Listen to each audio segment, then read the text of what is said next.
No la feliciten. Hoy es el día de su hermana, dijo mamá en mi fiesta de cumpleaños. Así que me paré, saqué mis regalos y los abrí riéndome de ellas en sus caras. La tarde de mi cumpleaños número 16 comenzó extrañamente tranquila, aunque para ser honesta, debí imaginar que aquella calma inicial era solamente el preludio de otra más de las típicas tormentas familiares a las que estaba acostumbrada desde que tengo memoria. Vivíamos en un vecindario cualquiera en las afueras de Dallas, Texas, una de esas zonas que no eran exactamente lujosas, pero tampoco podían considerarse humildes. Mi casa no era distinta a las demás, con ese aspecto monótono de paredes de ladrillo y un jardín delantero perfectamente cuidado, porque mi madre se obsesionaba con la idea de aparentar una vida perfecta frente a los vecinos. A ella siempre le importó demasiado lo que los demás pudieran decir o pensar, aunque la realidad en el interior era muy distinta al césped impecable del exterior. El día anterior había intentado disimular mi entusiasmo mientras ayudaba a mamá a decorar con globos rosas y blancos el comedor. Ella había prometido, quizá demasiado enfáticamente, que esta vez sería distinto, que por primera vez en mucho tiempo yo tendría mi propio día especial sin que mi hermana Clarissa, 3 años menor, interfiriera. Sinceramente, siempre dudé de esas promesas, porque en esta familia había una jerarquía extraña e implícita en la que Clarissa siempre ocupaba la cima. Y bueno, yo era más como un extra en el fondo de la escena. Pero aún así, quise creer que mamá cumpliría lo que había dicho, que realmente quería celebrar conmigo mis 16 años y que no había dobles intenciones detrás de sus exageradas muestras de cariño. Esa tarde, a eso de las 4, comenzaron a llegar los familiares. Tíos, tías, primos y primas iban apareciendo, saludando con sonrisas demasiado amplias y felicitándome rápidamente antes de correr a acomodarse alrededor de la mesa decorada con un pastel inmenso cubierto de un brillante glaseado rosa. Yo llevaba un vestido azul celeste sencillo, algo que elegí porque no quería llamar mucho la atención, aunque sentía que merecía al menos un pequeño momento de protagonismo ese día.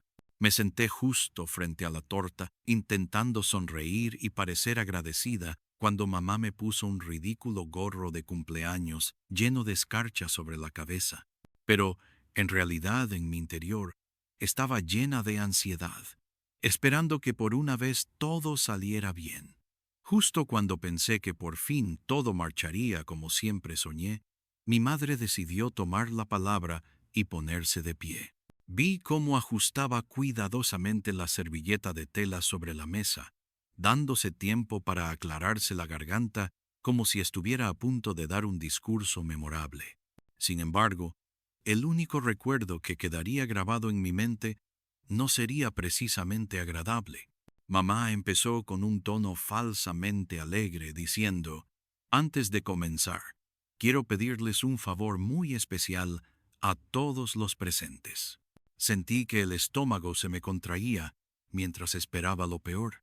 Ella hizo una breve pausa teatral, observando lentamente a cada uno de los invitados antes de soltar con una voz ridículamente dulce: «Por favor, no feliciten hoy a la cumpleañera, porque este día también es para Clarissa, quien merece celebrar con nosotros debido a sus increíbles logros académicos». En ese preciso instante sentí cómo se me bajaba la presión.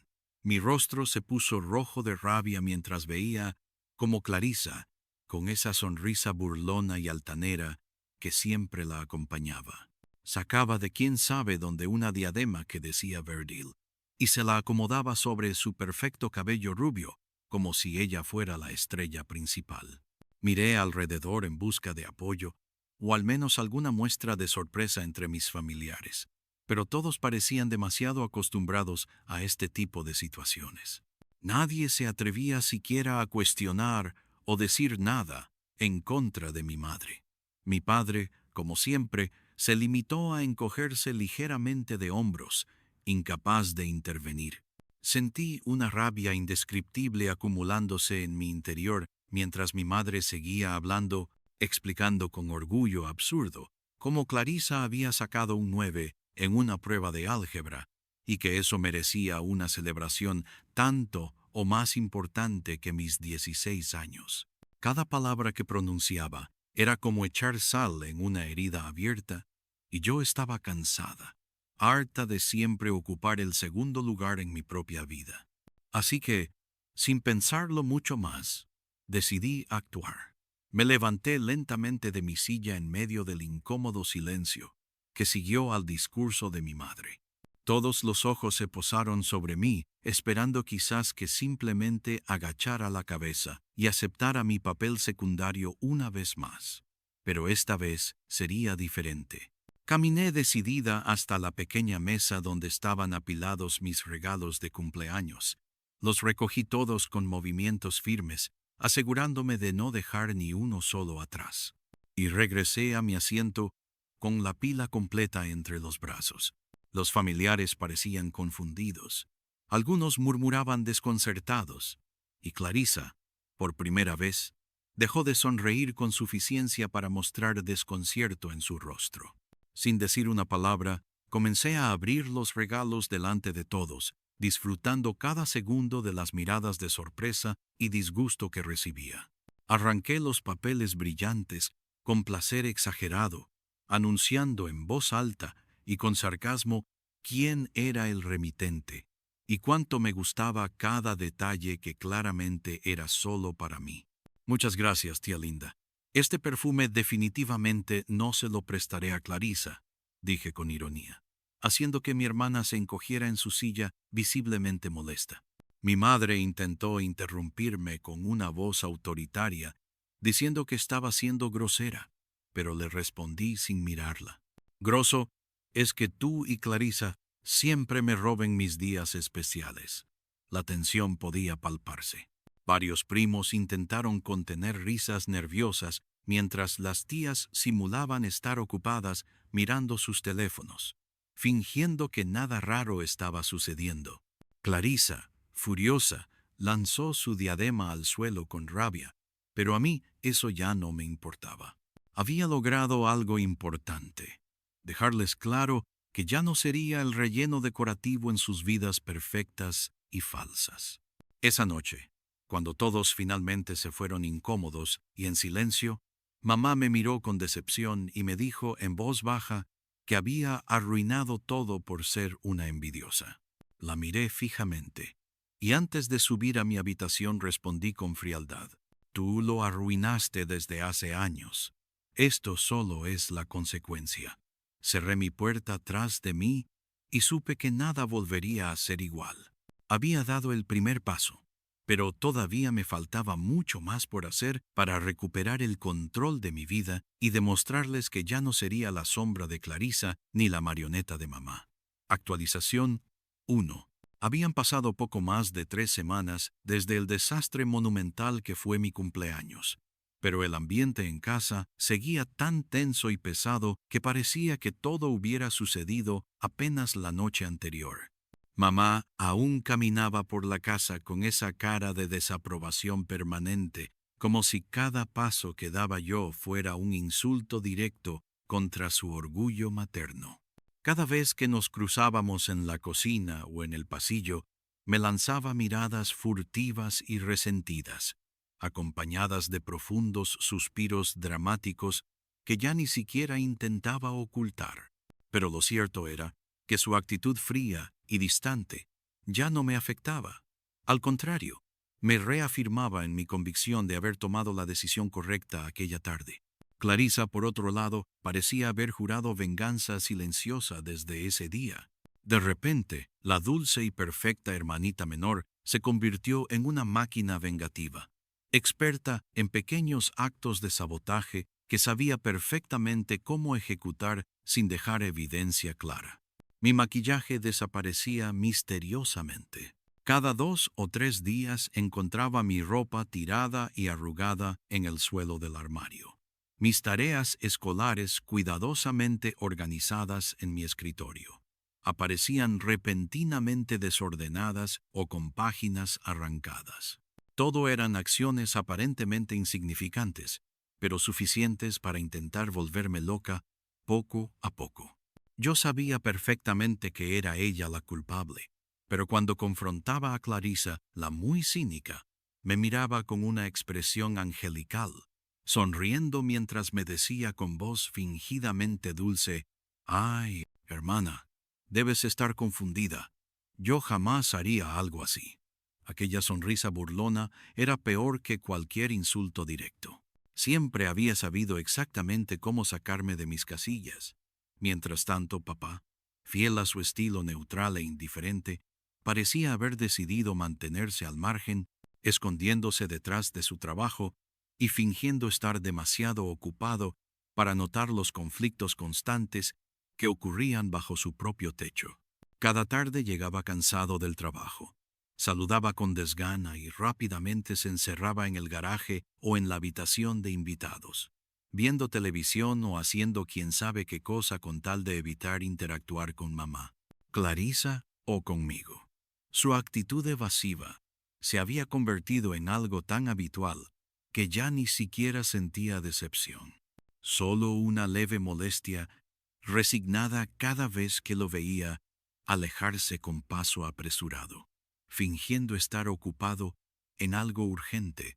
Frente a este panorama familiar poco alentador, comprendí rápidamente que si quería tener algo de paz y control sobre mi vida, tenía que depender únicamente de mí misma. Ya no podía soportar que mi felicidad dependiera del humor cambiante de mi madre o del capricho insoportable de Clarissa. Así que una tarde después de clases, tomé la decisión de buscar empleo. Mi intención era clara: conseguir mi propio dinero para evitar cualquier chantaje emocional o económico en casa. Quería independencia, aunque fuera limitada al inicio, pero suficiente para empezar a respirar lejos del asfixiante control familiar. La suerte estuvo de mi lado esa misma semana cuando la pequeña cafetería local llamada Sunrise Café, ubicada apenas a unas cuadras de casa, decidió darme una oportunidad para trabajar medio tiempo después de la escuela. El dueño, un hombre mayor llamado George, era conocido en el barrio por su carácter amable y por contratar estudiantes que quisieran ganar algo de dinero para sus gastos. Desde el primer día me acogió con una sonrisa cálida y paciente, mostrándome el arte sencillo de preparar café, tomar órdenes y atender a clientes que en su mayoría eran vecinos conocidos que pasaban a diario a conversar y pasar un rato agradable. Trabajar allí resultó ser exactamente lo que necesitaba. La rutina de la cafetería pronto se volvió mi refugio personal, mi escape temporal de las tensiones y dramas cotidianos de casa. Me encantaba el aroma del café recién molido, el sonido de las cucharillas chocando contra las tazas y hasta las charlas triviales que mantenía con los clientes habituales. Pero sobre todo valoraba profundamente el pequeño salario y las propinas que comenzaban a acumularse en mi bolsillo semana tras semana, permitiéndome comprar mis cosas sin tener que pedir permiso o depender del humor de mamá para obtener algo tan simple como un labial o ropa nueva. Por supuesto, no todo podía ser perfecto. En cuanto mamá se enteró de mi nuevo trabajo, no tardó en hacer su opinión bastante clara al respecto. Una noche, justo cuando regresaba cansada, pero satisfecha de mi turno en la cafetería, mamá me interceptó en la entrada con su cara habitual de indignación reprimida. Con los brazos cruzados y sin darme tiempo a siquiera respirar, me soltó con voz dura y cargada de reproche: «No sé qué intentas demostrar trabajando en ese lugar, mediocre, pero no vas a conseguir nada haciendo café para 4 gatos». Sin inmutarme, simplemente le respondí con toda la calma del mundo que prefería hacer café para esos 4 gatos antes que depender eternamente de su generosidad condicionada. Clarissa tampoco dejó pasar la oportunidad para meter su cuchara venenosa en el asunto. Cada vez que me veía salir o llegar del trabajo, soltaba comentarios burlones y provocadores como: «Vaya, hermanita, ¿qué aspiraciones tan altas tienes? Vas a trabajar de mesera toda la vida, o cuando fracases no vengas llorando con mamá». Pero lejos de sentirme herida, esas palabras solo fortalecían mi determinación de alejarme lo más posible de ellas y sus vidas vacías y superficiales. Además, un día me cansé definitivamente de sus provocaciones, y cuando descubrí que estaba revisando de nuevo mis cosas, dejé una pequeña advertencia bien visible en mi escritorio. Sobre un papel cuidadosamente doblado, escribí claramente: «Si vuelves a tocar mis cosas, haré públicas esas conversaciones que tienes en tu celular con tu querido novio secreto». Sabía perfectamente que ese era su punto débil, porque Clarissa llevaba semanas ocultando de nuestros padres que estaba saliendo a escondidas con un chico mayor, algo que mamá jamás aprobaría. Esa simple nota fue suficiente para frenar, al menos temporalmente, sus incursiones invasivas en mi espacio personal. Conforme pasaban las semanas, me fui acostumbrando a esta nueva dinámica. Iba a la escuela, trabajaba en el café, acumulaba mis ganancias e ignoraba lo mejor que podía el drama familiar que intentaba envolverme continuamente. Cada dólar ganado, cada pequeño logro personal, era para mí una victoria silenciosa y satisfactoria contra las imposiciones constantes que mamá y Clarissa intentaban imponer en mi vida. Estaba empezando a descubrir que tenía mucho más poder y control del que jamás había imaginado, y poco a poco iba recuperando mi autoestima, que había estado erosionada durante tantos años de comparaciones y menosprecios constantes. Pero aún así, sabía que esto solo era el principio, que apenas comenzaba a despegar mis alas, y que todavía me quedaba un largo camino por recorrer para ser completamente libre. Estaba decidida a no retroceder, a seguir adelante, sin importar cuántos obstáculos o intentos de sabotaje aparecieran en mi camino, porque ahora tenía claro que merecía mucho más de lo que mi propia familia alguna vez había querido darme. Y así, entre el aroma reconfortante del café y los primeros destellos de independencia, me prometí que jamás permitiría que alguien volviera a robarme mi felicidad ni a manipular mi vida como si fuera solo un títere a merced de sus caprichos. Actualización 2. Habían pasado casi 8 meses desde que empecé a trabajar en la cafetería. Tiempo suficiente para descubrir que era más fuerte y capaz de lo que mi madre y Clarissa jamás imaginaron que podría ser. Mi vida había adquirido una rutina que, aunque cansada, resultaba agradable y muy satisfactoria. Cada mañana me despertaba temprano para ir al instituto. Después pasaba varias horas en la cafetería atendiendo mesas y clientes, y finalmente regresaba a casa solo para dormir y en lo posible evitar cualquier contacto innecesario con la familia. Con cada dólar que ganaba, sentía que recuperaba poco a poco mi dignidad, pero también sabía que aún necesitaba dar pasos más grandes y realmente quería liberarme por completo del drama tóxico en casa. Durante esos meses había ahorrado lo suficiente para lograr uno de mis objetivos más importantes: obtener mi permiso de conducir. Pasé largas semanas estudiando manuales, repasando normas de tránsito y realizando prácticas con la ayuda de una compañera del trabajo que amablemente se había ofrecido enseñarme en su viejo auto. Finalmente, una mañana fría y lluviosa de diciembre, llegué a la oficina del DMV, nerviosa y ansiosa, pero segura de que esta prueba sería solo un pequeño obstáculo en mi camino hacia la independencia total. Y así fue.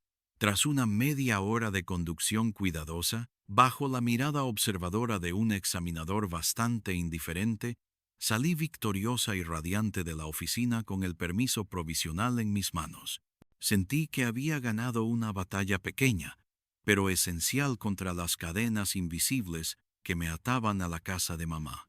Ahora solo quedaba resolver el asunto del auto. Desde el principio, sabía que comprar algo lujoso, o siquiera medianamente nuevo, estaba completamente fuera de mis posibilidades económicas. Así que busqué pacientemente algo que pudiera pagar sin quedarme completamente en bancarrota. Después de semanas revisando anuncios y preguntando a conocidos, encontré lo que parecía la oportunidad perfecta. Un viejo Honda Civic del 2007 color gris oscuro, con algunas abolladuras en las puertas, y un motor que rugía como si pidiera clemencia cada vez que giraba la llave, pero que aún era suficientemente resistente para llevarme de un lugar a otro sin dejarme tirada en medio del camino. Tras negociar brevemente con el dueño anterior, un estudiante universitario que se marchaba del estado, llegamos a un acuerdo razonable. Aquel día conduje mi destartalado auto hasta casa, sintiendo que cada kilómetro recorrido simbolizaba un paso más lejos del control asfixiante que mamá siempre quiso ejercer sobre mí. Por supuesto, en casa la noticia de mi nueva adquisición no fue recibida precisamente con alegría. Al llegar, estacioné el coche frente al garaje y entré orgullosa, anunciando casualmente en la cocina que había comprado un auto con mi dinero. Mamá dejó caer con exageración la cuchara que sostenía mientras preparaba la cena, mirándome horrorizada como si hubiera anunciado algún crimen espantoso. Te volviste loca. ¿Sabes lo caro que será mantener esa chatarra funcionando? Me soltó sin esconder su frustración y su desprecio habitual por cualquier cosa que escapara de su control. Clarisa, por su parte, apareció en la cocina al escuchar la discusión y observó con desdén el vehículo desde la ventana, arrugando la nariz en un gesto exagerado mientras comentaba con evidente sarcasmo que seguramente todo el vecindario escucharía mi auto llegar a casa antes siquiera de que lo vieran. En lugar de sentirme humillada o molesta por sus palabras, simplemente le sonreí con tranquilidad y respondí con voz firme y segura que prefería mi vieja chatarra a depender de ellas para movilizarme. Por lo menos ahora no tengo que pedir permiso cada vez que necesito ir a algún lado, agregué con frialdad antes de dar media vuelta y salir de la cocina. Aquellas palabras, aunque dichas con calma, claramente golpearon algo profundo en mamá, que se quedó en silencio con los labios apretados, sin poder encontrar una respuesta adecuada frente a mi determinación inesperada. Clarfó molesta, antes de encerrarse en su habitación, probablemente disgustada, porque sentía que perdía control sobre mí poco a poco. Mientras tanto, mis planes no terminaban ahí. Aprovechando el impulso de independencia que me brindaba tener mi propio transporte, decidí investigar opciones para adelantar mi formación académica. Siempre tuve claro que mamá jamás me ayudaría con la universidad, y menos aún si Clarisa también deseaba ir en un futuro cercano. Así que, sin decirle nada a nadie, me acerqué al instituto local de la comunidad, donde tenían un programa especial llamado Early College, diseñado para estudiantes que quisieran avanzar créditos universitarios durante sus últimos años de secundaria.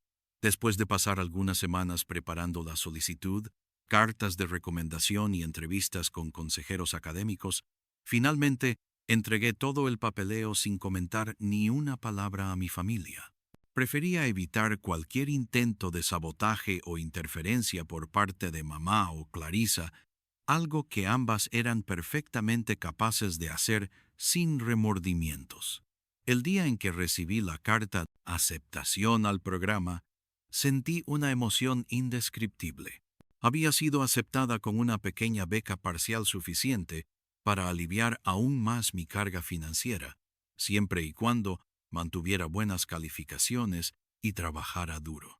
Estaba tan emocionada que no pensé demasiado en las consecuencias inmediatas de la noticia, especialmente cuando descubrí que el instituto había enviado también una copia digital de la carta al correo electrónico que mamá revisaba diariamente.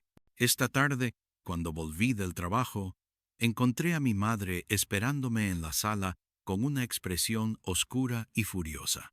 Sostenía la carta impresa en una mano, agitándola violentamente mientras me acusaba a gritos de haber actuado a sus espaldas.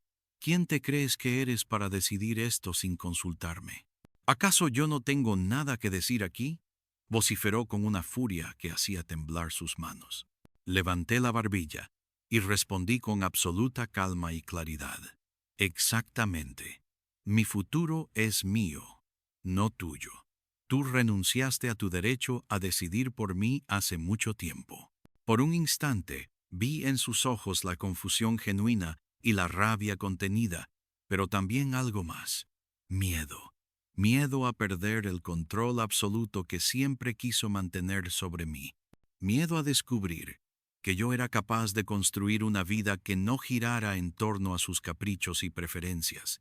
Aquel momento me confirmó lo que siempre había sospechado. Mamá jamás había estado preparada para verme crecer realmente. Clarisa, por supuesto, no perdió oportunidad para hacer de aquello una escena aún más desagradable. Desde su habitación, comenzó a grabar historias en redes sociales burlándose abiertamente de mí, diciendo que la nerd de su hermana creía que ir al instituto comunitario era un logro digno de celebración. Le respondí públicamente en sus redes, escribiéndole solo un comentario breve pero efectivo. Trata de graduarte primero de álgebra básica antes de burlarte de mí, Clarisa. Sabía que aquellas palabras la heredirían justo donde más le dolía, su ego superficial e inflado. Finalmente bloqueé todas sus cuentas para no perder tiempo en tonterías y me concentré en lo verdaderamente importante, avanzar firme en mi objetivo de independencia total. Aquella noche, mientras me acostaba agotada, pero satisfecha por todo lo logrado, comprendí que el camino que había iniciado ya no tenía vuelta atrás. Cada pequeño paso adelante era una victoria sobre aquellos que siempre dudaron de mí y menospreciaron mis capacidades. Y aunque sabía perfectamente que aún vendrían nuevos desafíos y conflictos en el futuro, ahora tenía claro que estaba preparada para enfrentarlos sin miedo y con la frente en alto. Actualización 3. Había transcurrido casi año y medio desde aquel día en que decidí tomar las riendas de mi vida por completo y la distancia que había puesto entre mi familia y yo se sentía cada vez más grande e irreversible. La convivencia en casa se volvió apenas soportable. Los silencios eran incómodos y pesados. Las conversaciones se limitaban a asuntos cotidianos triviales, y mamá y Clarisa parecían compartir una especie de pacto secreto en el que yo quedaba completamente excluida. Pero lejos de sentirme dolida o abandonada por su actitud instante, aquella indiferencia solo fortalecía mi determinación de escapar definitivamente del ambiente tóxico en que crecí. El tiempo en el programa de Early College resultó ser exactamente lo que necesitaba. Poco a poco, las aulas del instituto comunitario se transformaron en un refugio, un espacio donde nadie conocía la dinámica familiar opresiva que había marcado mi infancia. Por primera vez, pude reinventarme y mostrar a los demás una versión de mí misma que no estaba contaminada por las expectativas absurdas de mi madre ni por la sombra constante de Clarisa. Mis compañeros y profesores me veían por quien era realmente una estudiante dedicada, trabajadora y ambiciosa, y no solo la hermana mayor o la hija problemática. Aquella sensación de reconocimiento genuino y respeto sincero fue increíblemente liberadora y me impulsó a trabajar aún más duro, logrando mantener mi promedio académico en lo más alto. Sin embargo, para poder sostener económicamente mis gastos, tuve que asumir jornadas mucho más largas en el café. Ahora no solo atendía mesas, también ayudaba con las órdenes a domicilio, organizaba horarios e incluso me encargaba de hacer el inventario cada semana. George, el dueño de la cafetería, confiaba plenamente en mí y me había promovido un puesto de responsabilidad. Aunque las jornadas largas eran agotadoras, también significaban ingresos más estables y suficientes para mantener mi independencia financiera sin depender en absoluto de mi familia. Cada dólar que ganaba tenía el sabor dulce de la libertad, y eso me impulsaba a seguir adelante sin importar cuán cansada estuviera al final del día. Mientras yo construía silenciosamente mi independencia, mamá seguía fingiendo una vida familiar perfecta en redes sociales, publicando constantemente fotografías artificiales de Clarissa sonriendo frente a premios menores en concursos escolares y actividades extracurriculares, destacando cada pequeño logro como si fuera una hazaña épica. La narrativa que mamá construía públicamente parecía querer borrar por completo mi existencia, pero a mí ya no me importaba. Yo sabía bien que aquella imagen era pura fachada, una ilusión destinada únicamente a mantener su estatus frente a los vecinos y amigos del barrio. Clarissa, por supuesto, aprovechaba la situación para alimentar su ego creciente, y cada vez que coincidíamos en casa, no perdía oportunidad de lanzar comentarios malintencionados sobre mi supuesta mediocridad por estudiar en una comunidad universitaria en lugar de en una institución más prestigiosa.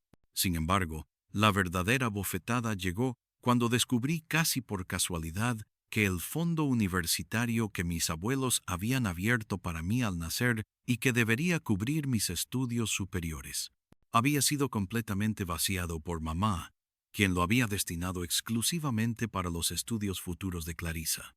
Aquella noticia me golpeó con una fuerza que no esperaba.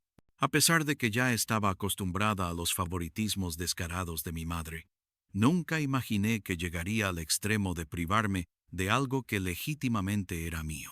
Sentí una mezcla de rabia, dolor y decepción tan profunda que pasé varios días en silencio absoluto, procesando aquella nueva traición mientras fingía que todo estaba bien frente a mis compañeros y colegas de trabajo. Pero en lugar de permitir que ese golpe me derrumbara, decidí canalizar toda aquella furia y decepción en algo productivo. Trabajé aún más horas en la cafetería, aprovechando cada oportunidad de sumar ingresos extras. Asistí a talleres gratuitos en el Instituto Comunitario sobre Gestión Financiera y aprendí cómo invertir sabiamente mis ahorros, aunque estos fueran modestos. Decidí que jamás confrontaría a mamá por aquel robo descarado. Prefería que creyera que no me había dado cuenta de nada. Sabía perfectamente que cualquier enfrentamiento solo traería drama y manipulación emocional, y yo no estaba dispuesta a darle ese gusto. Mi silencio sería mi arma más poderosa, porque mamá jamás podría predecir mis verdaderas intenciones, y creía que permanecía ignorante e inocente. Mientras yo avanzaba discretamente en mi plan personal, Clarissa continuaba con su vida perfecta y artificial. Su popularidad en el instituto aumentaba, así como su arrogancia. Su estilo de vida era costoso y superficial, lleno de ropa cara, maquillaje exagerado y fiestas constantes con amigos que solo estaban interesados en su apariencia y en el dinero de mamá. Cada vez que la observaba desde lejos, con esa actitud prepotente y su risa irritante, sentía una mezcla de lástima y desprecio. Clarissa estaba viviendo en una burbuja que mamá había creado cuidadosamente a su alrededor, pero esa burbuja no tardaría en reventar. Yo tenía la certeza de que algún día la realidad la alcanzaría inevitablemente, y cuando eso sucediera, yo estaría observando desde la distancia, sin remordimientos y sin ofrecer ayuda alguna. Por otra parte, papá se había convertido en una figura prácticamente invisible en nuestra casa. Su presencia era tan mínima que a veces incluso olvidaba que vivía allí. Evitaba cualquier confrontación o conversación seria con mamá, conmigo o con Clarissa. La mayoría de las noches se retiraba temprano a su habitación o al garaje, permaneciendo alejado de todo conflicto y fingiendo una vida familiar tranquila y apacible, aunque la realidad fuera completamente diferente. Su indiferencia ya no me afectaba ni me sorprendía. Simplemente asumía que no podía o no quería hacer nada para cambiar las cosas. Y aunque en un principio había deseado que él fuera mi aliado, con el tiempo acepté que también él había elegido un camino de apatía y silencio cómplice. Finalmente, después de tantos meses acumulando ahorros, esfuerzos y méritos académicos, comencé a planificar con cuidado mi siguiente paso: mudarme definitivamente del hogar familiar. Había encontrado un pequeño apartamento que podía compartir con 2 compañeras del instituto, quienes también deseaban independizarse de situaciones familiares complicadas. Juntas calculamos gastos, organizamos presupuestos y discutimos responsabilidades domésticas, estableciendo un plan sólido que nos permitiría vivir con tranquilidad y autonomía. Aquel proyecto de mudanza no era solo un cambio físico de residencia, sino también un acto de resistencia y desafío contra la narrativa abusiva que mamá había construido durante años en torno a mi vida. Actualización 4. Habían pasado ya 4 años desde aquel cumpleaños que marcó un antes y un después en mi historia con mi familia. Y en ese tiempo, más que cambiar, me transformé por completo. No solamente me mudé, no solamente corté con las cadenas que me amarraban a una familia que nunca me respetó como hija ni como ser humano, sino que también me reconstruí desde la dignidad, desde el silencio, desde cada noche de trabajo en la cafetería, desde cada examen universitario que aprobé a solas, sin aplausos ni abrazos, ni comidas de celebración, desde cada centavo que ahorré sin ayuda de nadie. Mientras mi madre seguía derrochando dinero en una hija que apenas podía recordar cómo sé, escribía su propio apellido sin copiarlo de algún papel. Durante ese tiempo no volví a casa más que en 2 ocasiones contadas. Una vez para dejarle unas cosas a papá que había olvidado en mi coche después de que accidentalmente nos cruzáramos en el supermercado. Y otra vez, cuando mamá me llamó con un tono forzadamente amable para decirme que mi abuela, la única que alguna vez me defendió dentro de esa casa, había sufrido una caída. Fui por respeto a la abuela, la única persona que nunca me dio la espalda. Pero apenas crucé esa puerta, sentí que todo en mí se cerraba. Clar siquiera me saludó. Se limitó a pasar por mi lado con su perfume de diseñador y su aire de reina sin trono. Mamá, por su parte, mantuvo su pose de mártir hablando a media voz sobre los sacrificios que hacía por la familia, como si yo no hubiera pasado años limpiando la que ella misma desparramó por toda nuestra historia. En ese tiempo, Clarissa ya estaba en su último año de secundaria y había comenzado su proceso para ingresar a la universidad. Yo observaba desde lejos todo el espectáculo que montaban en torno a su supuesta inteligencia prodigiosa, a su futuro brillante, a su prometedor talento académico. Mi madre no escatimó en gastos. Contrató tutores privados, compró cursos de preparación y, por supuesto, utilizó hasta el último centavo del fondo universitario que mis abuelos habían creado en un inicio para mí. Eso lo confirmé una tarde, revisando unos documentos antiguos que aún guardaba entre mis papeles, cuando encontré las copias de los extractos originales que había conseguido tiempo atrás por pura precaución. En ellos aparecía claramente mi nombre como beneficiaria inicial, junto con las fechas de cada retiro, todos firmados por mi madre, quien tenía acceso legal como tutora. Claramente, ella había vaciado ese fondo año tras año mientras yo trabajaba para costearme todo. No lloré, no grité, no la confronté. Solo lo guardé todo en una carpeta de manila perfectamente ordenada con copias adicionales en digital. Sabía que todavía no era el momento, pero estaba cerca. Yo no necesitaba escándalo, necesitaba estrategia. Mientras tanto, yo ya había terminado mi periodo en el Community College y comencé a mover mis papeles para transferirme a una universidad estatal. Era un movimiento lógico porque gracias a las clases adelantadas tenía créditos suficientes para ingresar casi como estudiante de tercer año, lo que significaba que podía obtener mi licenciatura completa con menos tiempo y mucho menos gasto. Presenté mi solicitud a la misma universidad a la que Clarice aspiraba a entrar. Sí, la misma donde mi madre pensaba que su hija Estrella brillaría como la joya de la familia, y adjunté todo mi récord académico.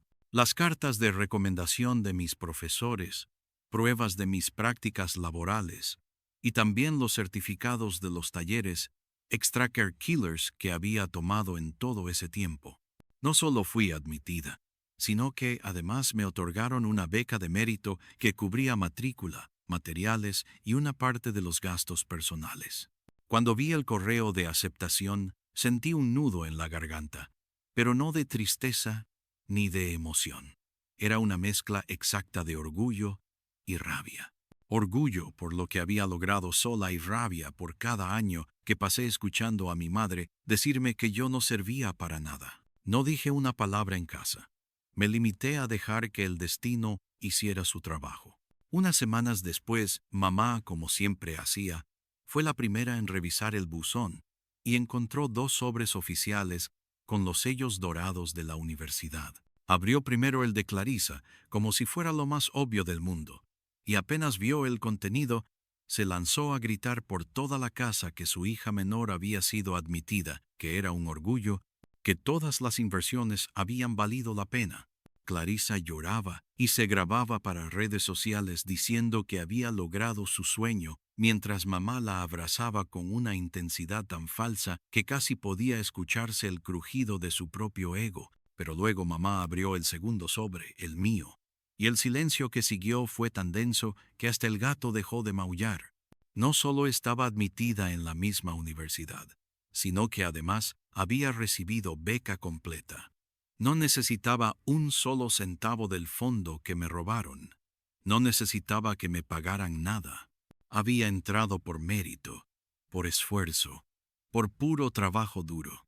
Y lo más dulce, gracias a esa beca, el sistema reestructuraría los fondos disponibles en función del ingreso familiar, lo cual automáticamente ponía en revisión el expediente económico de Clarisa, ya que legalmente yo seguía figurando como parte del hogar. Un simple tecnicismo que no tardó en joderles el plan. En menos de un mes, Clarisa recibió un correo informándole que debía presentar documentación adicional y que su asistencia financiera quedaba congelada hasta nuevo aviso. Cuando ella chilló de indignación frente a la computadora, mamá entró corriendo y juntas comenzaron a llamar a oficinas, a enviar correos, a pedir citas. Yo solo observaba desde el comedor mientras me tomaba un café con absoluta calma. Ellas nunca imaginaron que todo se debía a mi solicitud. Jamás creyeron que una decisión mía podía moverles el suelo tan fácilmente. No hice ninguna escena. No dije, esto es por todo lo que me hicieron. No grité que por fin tenía el poder. Solo me levanté, dejé la taza en el lavaplatos y al pasar por su lado dije con absoluta naturalidad: se llama mérito, Clarisa, y cuesta más que tus zapatos de diseñador. Mamá intentó soltar algún comentario, pero la interrumpí antes de que pudiera abrir la boca del todo. Y a ti, gracias por robarme el fondo, porque eso me obligó a valerme por mí misma. Hoy te lo agradezco. Y sin más, salí de esa casa. No para siempre, porque aún había una pieza más que mover. Pero ya era evidente que el tablero ahora lo manejaba yo y el juego apenas estaba comenzando. Actualización. C. Había pasado casi medio año desde que ambas cartas de admisión llegaron a la casa, y el desequilibrio que provocaron en el pequeño mundo perfecto de mamá seguía produciendo réplicas. Lo que para mí había sido un ogro silencioso y largamente trabajado, para ellas fue el principio de un colapso que ni con todos sus intentos pudieron disimular. Clarisa no tardó en enterarse que su asistencia financiera estaba completamente comprometida y que el dinero que mamá pensó que alcanzaría para cubrir su matrícula completa no era suficiente ni para el primer semestre porque los montos habían sido recalculados bajo el nuevo rango familiar en el que yo figuraba como estudiante prioritaria por independencia económica, antigüedad académica y mérito. En pocas palabras, toda la narrativa que ellas habían sostenido durante años de que yo era la mediocre, la rebelde o la fracasada, se venía abajo sola. Y no por venganza explícita mía, sino porque la realidad por fin había hecho lo suyo. Claricentó mantener la fachada. Durante el primer mes, publicó fotos en la universidad como si todo estuviera normal, usando cada rincón bonito del campus para sus historias de Instagram, vistiendo ropa de marca, subiendo frases cursis con hashtags estúpidos como College Queen y Future Boss Babe, como si la beca no le hubiera sido retirada y no estuviera usando tarjetas de crédito que ni siquiera estaban a su nombre para pagar libros que no entendía. Pero tarde o temprano todo cae. No había cumplido ni 2 meses de clases cuando recibió la notificación de suspensión temporal de su matrícula por falta de pago. Mamá, en su desesperación, decidió hacer lo impensable. Solicitó un préstamo estudiantil federal a su nombre con la tasa más alta que permitía el sistema. Lo firmó sin revisar la letra chica, convencida de que era una solución momentánea, una especie de puente económico, hasta que todo se normalizara. Pero ese préstamo fue como colgarse una piedra al cuello. La ironía es que mientras ellas navegaban en medio de su pequeño desastre financiero, yo estaba instalada en el campus sin preocupaciones.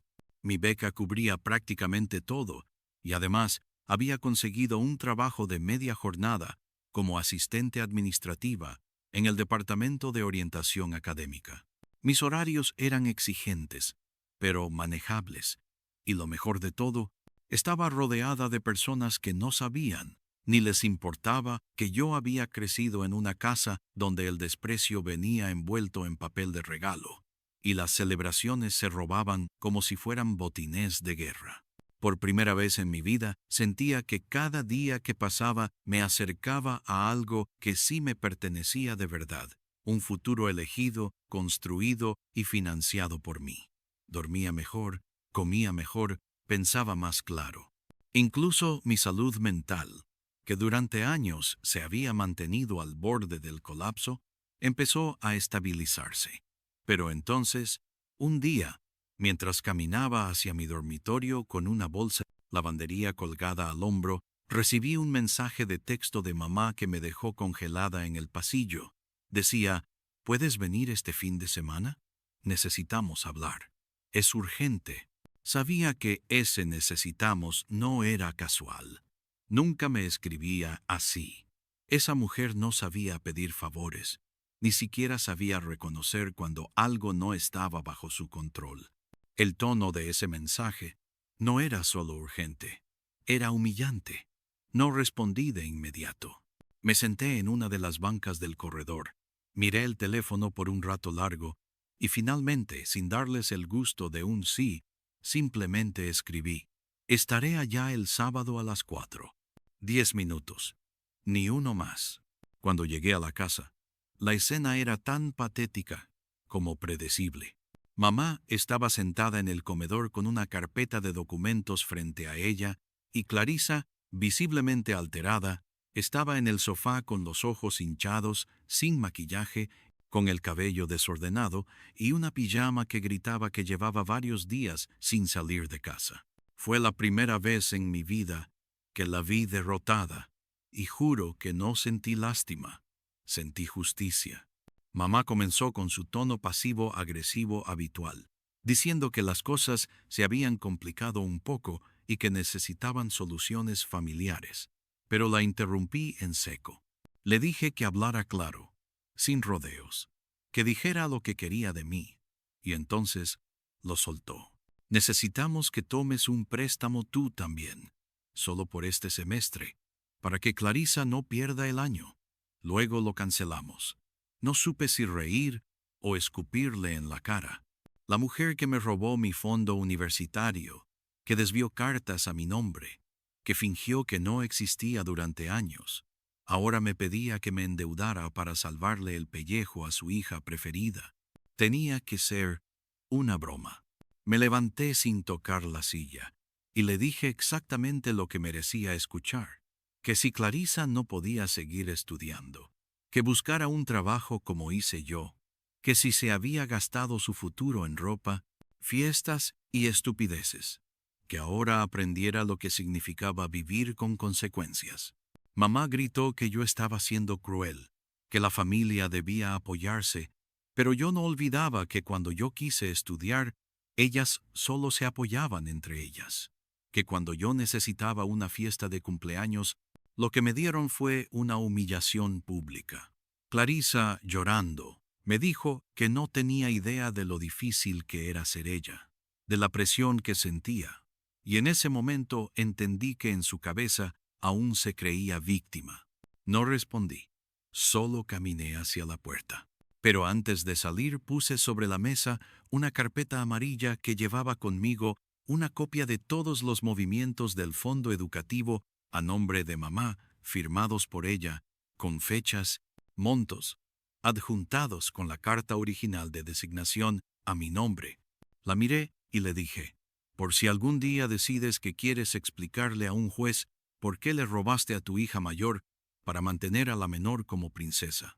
La cara de mi madre se transformó en segundos. Se levantó de golpe, como si fuera a detenerme, pero ya estaba fuera antes de que pudiera decir algo. Esa fue la última vez que puse un pie en esa casa.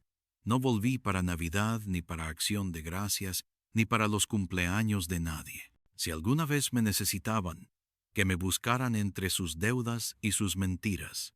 Yo estaba demasiado ocupada construyendo la vida que ellas me dijeron que nunca sería capaz de tener, y lo estaba haciendo mejor de lo que nadie en esa casa se atrevió jamás a imaginar. Actualización final. Habían pasado ya 2 años desde aquella última conversación en la que por fin puse las cartas sobre la mesa y les mostré lo que siempre se había negado a ver, que no solo me había levantado sin su ayuda, sino que me había convertido en una persona que ellas jamás podrían controlar. 2 años exactos de silencio casi absoluto, rotos únicamente por mensajes esporádicos de papá, que llegaban como ecos lejanos, torpes y desubicados, como si él no supiera muy bien en qué posición estaba parado frente a toda la que él mismo dejó crecer dentro de su casa. De mamá y Clarisa no supe prácticamente nada, salvo por las pocas cosas que me llegaban a través de conocidos, vecinos y antiguos compañeros de escuela que aún mantenían alguna relación con ellas. Me enteré, por ejemplo, de que mamá terminó endeudada hasta el cuello y que para intentar mantener a Clarisa en la universidad, hipotecó la casa. También supe que Clarice no logró sostenerse mucho tiempo más en el campo después de que perdiera el semestre por inasistencia y que al parecer había regresado a vivir con mamá tras una breve y fallida etapa en casa de una amiga que terminó robándole dinero y exponiéndola públicamente en redes.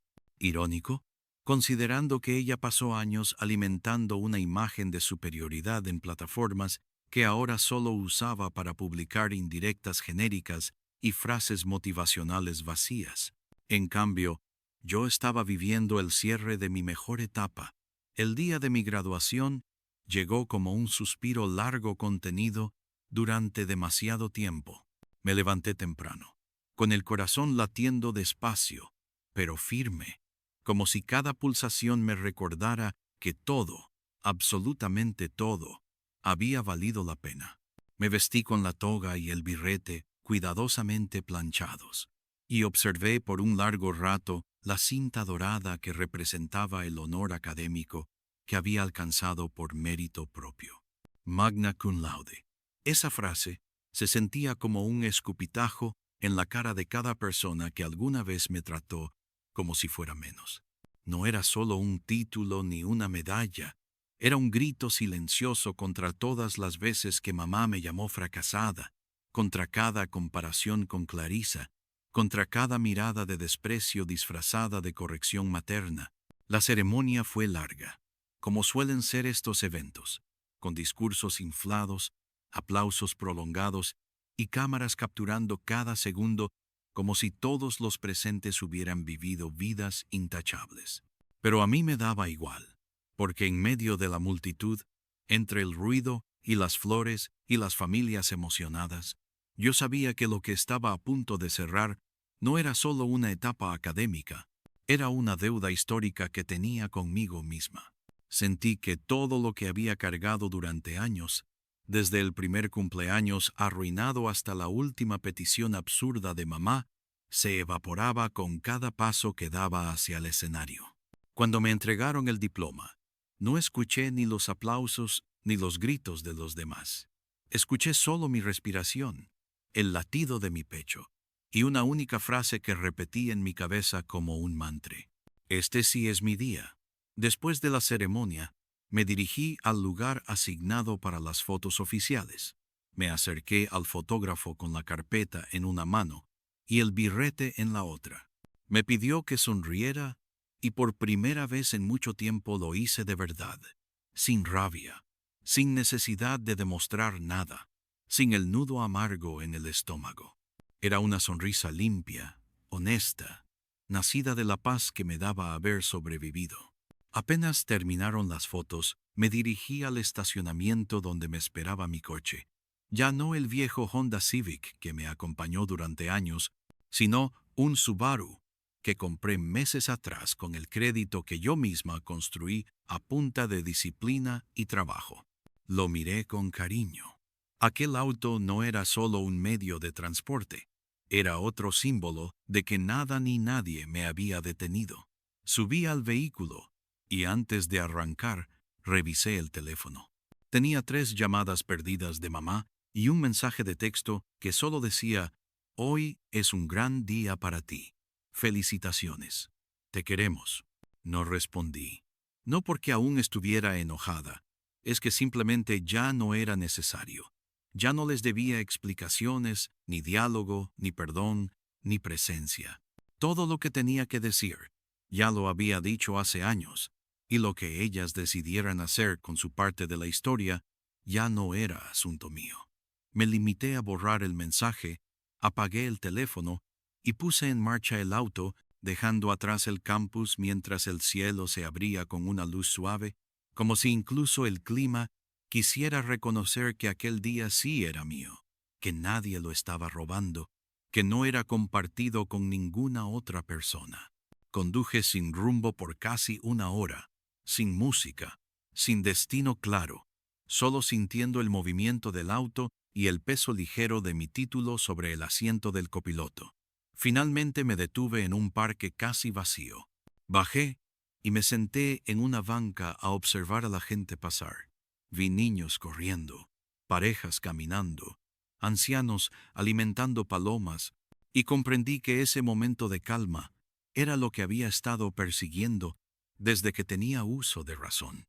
No un aplauso, no una venganza escandalosa, ni una gran escena frente a todos.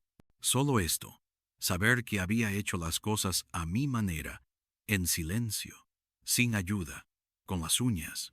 Saber que no me rendí cuando todo en esa casa estaba diseñado para romperme, que aunque ellas intentaron hacerme invisible, terminé brillando más que cualquiera. Y mientras el sol caía lentamente, pensé por última vez en aquella frase que mamá había dicho años atrás, justo en mi cumpleaños número 16. No la feliciten, hoy es el día de su hermana. Me reí sola, sin amargura, sin veneno, porque ahora podía decir, sin un gramo de duda, que hoy sí era mi maldito día. Y nadie ni ayer, ni ahora, ni nunca más iba a robármelo.